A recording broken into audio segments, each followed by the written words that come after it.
on guys, give it up for Shalendra.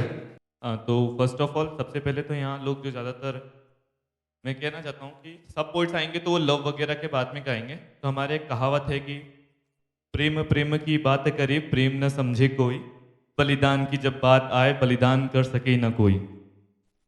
मेरी poetry का इससे कोई लेना देना है नहीं। फर्स्ट ऑफ ऑल मैं शुरू करता हूँ।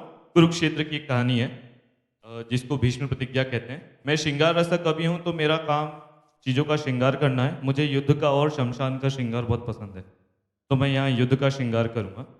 ये श्रृंगार की जो कविता है एक्चुअली कम्प्लीटली मेरी नहीं है, क्योंकि इसमें से वर्ड्स मैंने दिनकर जी की कविता से लिए हैं। फर्स्ट ऑफ ऑल ऑब्वियस ही बात है, वो राष्ट्रीय कवि हैं, उनकी जैसी कविता कोई नहीं लिख सकता, तो उनके कुछ वर्ड्स लिए हैं मैंने, उसी से अपनी पोइट्री और उनकी पहली पंक्ति से ही अपनी कविता की शुरुआत करता हूँ मैं कि हित वचन न तूने माना, मैत्री का मूल न ही पहचाना, तो ले मैं भी अब जाता हूँ, अंतिम संकल्प सुनाता हूँ। यात्रा नहीं अब रण होगा, याचना नहीं अब रण होगा, जीवन जय या कि मरण होगा। तो जब पितामह ने उन्हें वचन सुने तो इस प्रकार कहते हैं कि जब सुने उन्होंने वचन कृष्ण के मन ही मन मुस्काए, सोचा चलो मौका आया माधव को जुटलाया जाए।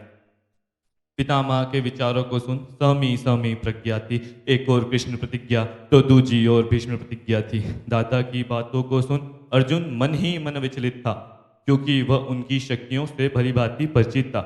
वह जान चुका था पितामह ने जो भी जैसे ठान लिया, क्रूर काल ने भी उनकी इच्छा को वैसे मान लिया। प्रतिज्ञा पूरी करने को वह कुछ भी कर डालेंगे, कि प्रतिज्ञा पूरी करने को वह कुछ भी कर डालेंगे, कुरुक्षेत्र की इस भूमि को लाशों से भर डालेंगे। मुझ बालक को भी लगता है अब उनसे लड़ना होगा, मुझ बालक को भी लगता है अब उनसे लड़ना होगा, संभव है कि मृत्यु के चरणों में भी चढ़ना होगा। कृष्ण अर्जुन के मुख पर उभर उठी चिंता रेखा, कृष्ण ने व्याकुल आकुल अर्जुन की मुख की ओर देखा, बोल उठे हे पार्थ, बोल उठे हे पार्थ, यदि युद्ध से आज डर जाओगे तो संभव है कि मृत्यु के पहले ही तुम मर जाओगे।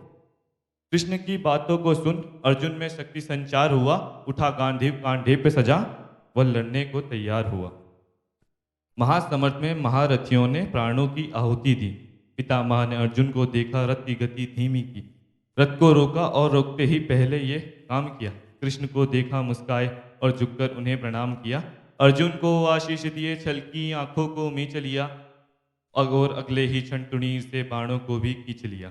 यहाँ से हम श्रृंगार शुरू करते हैं कि चढ़ा धनुष कर बाण उन्होंने खींचा जब प्रत्यंचा को, बिजली कड़की सैनिक बोले डर करके भागो भागो, शस्त्रों की वर्षा से अंबर आतुरता फट जाने को, रत्नाकर में उठी ही लहरें नील गगन छू जाने को, शैल शिखर तक ध्वनि तरंगों से टकरा कर गिरते थे, लगता था कुरुक्षेत्र में काले बादल गिरते थे। कि शैल शिखर तक ध्वनि तरंगों से टकरा कर गिरते थे, लगता था कुरुक्षेत्र में काले बादल गिरते थे। तलवारों के टकराने से ध्वनि गूंजती थी टन टन, बाण हवा के सीने पर दस्तक देते थे सनसन, सनन सनन से हो उठती थी और मंद भयानक पवन, कवच और कुंडल वीरों के बजते थे घन घन, कि भाले चलते ऐसे जैसे बिजली चलती कड़क कड़क, भाले चलते ऐसे जैसे बिजली चलती कड़क कड़क, काट रहे थे वीर में सरको सरको जैसे भड़क भड़क।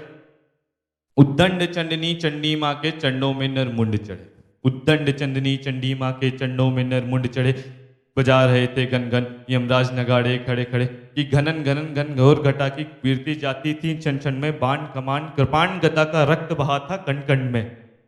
महासमर्थ में महारथी जब कट कट कर कट गिरते थे, लगता था प्रलयंकार वहां तांडव करते थे, रक्त विपासु काली मैया खप्पर भरती जाती थी, पितामह से पूरी पांडव सेना डरती जाती थी।